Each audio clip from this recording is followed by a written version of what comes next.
माहित असेल ना थोडं तर दादा ही यादी त्यांच्याकडे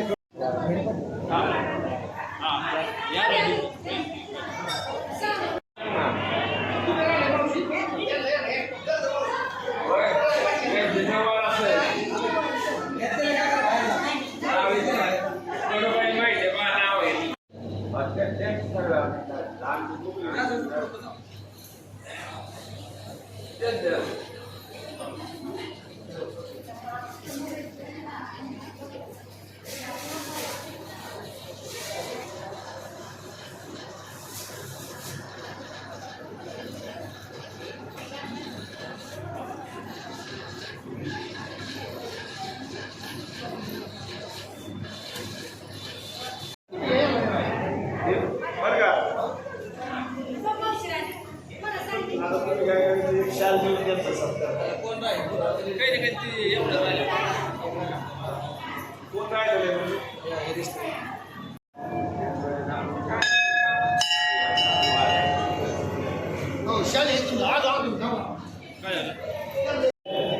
या ठिकाणी आपल्या मंदिरामध्ये प्रत्येक वर्षी गावातील आपल्या माता भगिनी 9 दिवस या ठिकाणी उपवास करून भजन करून या ठिकाणी देवीची सेवा करतात आणि प्रत्येक वर्षी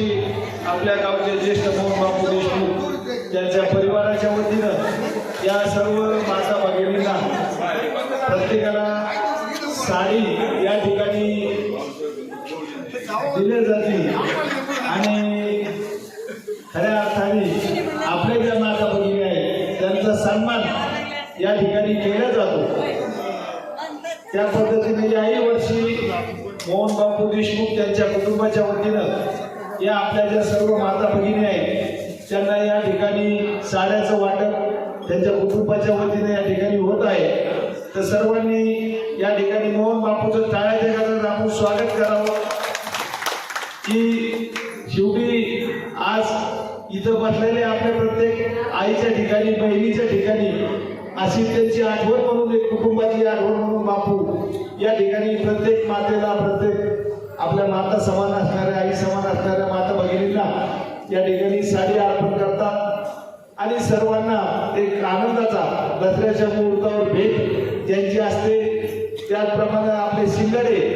आणि डबड्यावाले यांना सुद्धा प्रत्येक वर्षी मोहन बापू त्यांना ड्रेस त्या ठिकाणी शिवतात। याही वर्षी कपडे त्यांचे शिवायला दिलेले आहेत। अशा पद्धतीनं अतिशय चांगला उपक्रम त्यांनी चालू केलेला आहे, त्यांना धन्यवाद देतो। आणि यानंतर आता 5 जणी बोलवा मला वाटतं 5 जणी